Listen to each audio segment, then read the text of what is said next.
They called it the Great War. Some even called it the war to end all wars. But what it really was the brutal, messy birth of the world we live in today. It was a conflict that completely redrew the map and really set the stage for the next 100 years. So the big question is, how did a single gunshot in a city most people had never heard of light a fire that engulfed the entire planet? Well, let's break it down. Okay, so this right here gives you the whole story in one snapshot. I know, it looks like a lot, but just think of this as our roadmap for today. We're going to walk through each of these steps, one by one. We'll start with what caused it all, and we'll go all the way to the treaty that ended the fighting, but you could argue pretty much started the next one. All right, so to really get what happened, we've got to go back to the early 1900s. Europe was not a chill place. It was basically a giant powder keg, just filled with tension and suspicion, and it was just waiting for a spark. There were four huge forces at work, setting up all the dominoes for a fall that was going to be absolutely catastrophic. People often remember these with the acronym MAIN.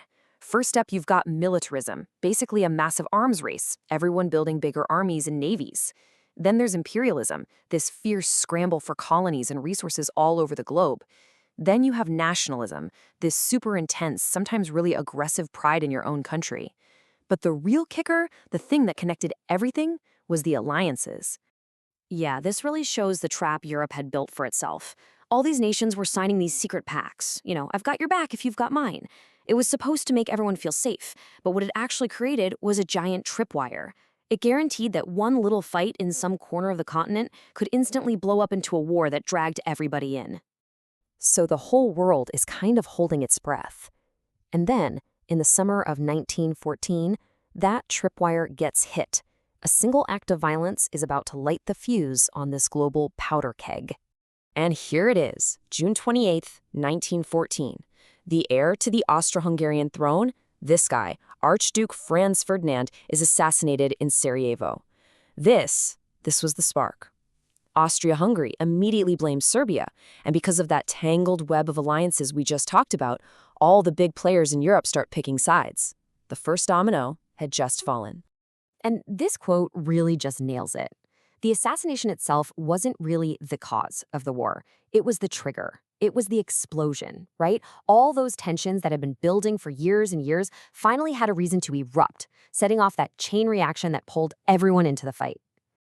So once the war got going, it just took on a life of its own. It became way bigger and way more brutal than anybody could have possibly imagined. And it started pulling in countries from all over the world. Even, eventually, a very reluctant United States.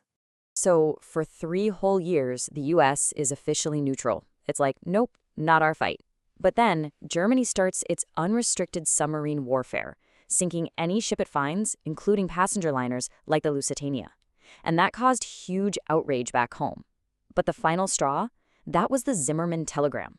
It was the secret message from Germany to Mexico, basically saying, hey, how about you attack the US and we'll help you out? Yeah, that didn't go over well. By April 1917, America felt like it had no choice left but to join the war. Now, World War I became what we call a total war, and that means the entire nation gets mobilized for the fight. The home front and the battlefield were basically two sides of the exact same war machine. So while back home, industries were cranking out propaganda and supplies, those supplies were being sent to feed this new kind of hell on the battlefield, a horrific stalemate in the trenches, defined by machine guns, poison gas, and just unimaginable carnage. And this total mobilization, it also created some serious problems at home. There was this wave of anti-German hysteria that led to terrible discrimination. The government passed laws like the Espionage and Sedition Acts that basically shut down free speech. And you had minority groups who served the country bravely but were still being denied basic rights. The war's battles were definitely not just being fought overseas. So by late 1918, after millions and millions of deaths, the war machine finally grinds to a stop. The fighting's over. But the next fight, the fight over what the peace would look like and who was going to pay for it all, that was just getting started. Germany, totally exhausted, its people starving, and revolution brewing at home, just collapses.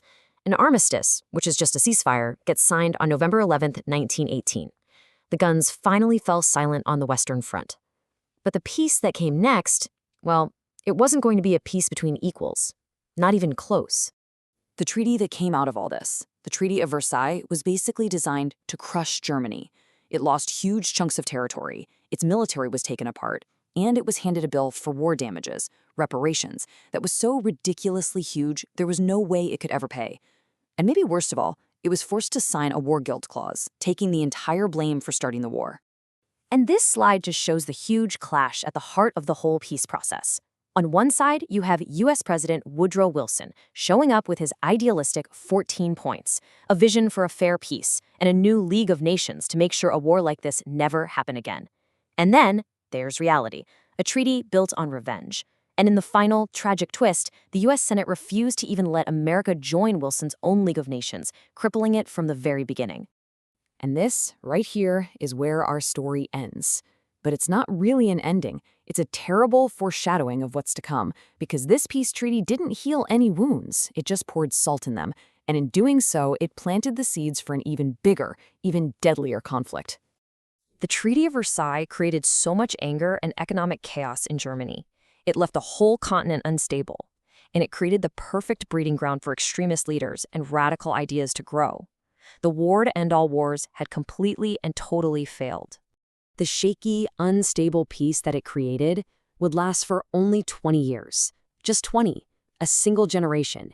And then the world would be thrown right back into darkness, into a Second World War that grew directly out of the ashes of the First.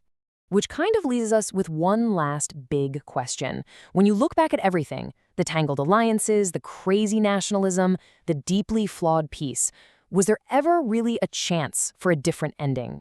Or was the war to end all wars a tragedy that was always destined to just set the stage for the next one?